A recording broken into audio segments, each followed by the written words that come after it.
এই হলো আমার মূল্যবান সম্পদ গঙ্গা জল।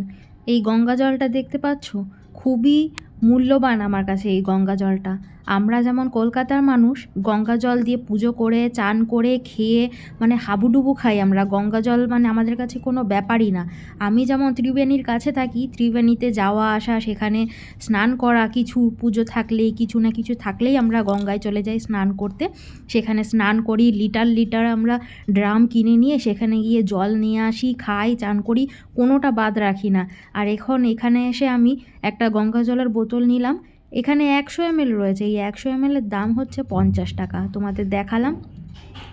তো এটা পেয়ে আমি ধন্য হয়ে গেছি। এত সুন্দর এই জলটা কিন্তু ঋষিকেশের গঙ্গা জল। তো ঋষিকেশ থেকে ছোট বড় নানান রকমের বোতলে প্যাকিং হয়ে আসে। তো এটা পেয়ে আমি ধন্য হয়ে গেছি। নিজেকেই ভাবতে কেমন লাগছে, 50 টাকা দিয়ে এইটুখানি 100 ml বোতল নিয়ে এসেছি।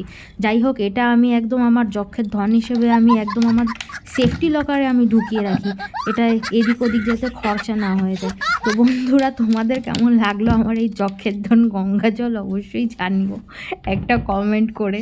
এই দুর্দশা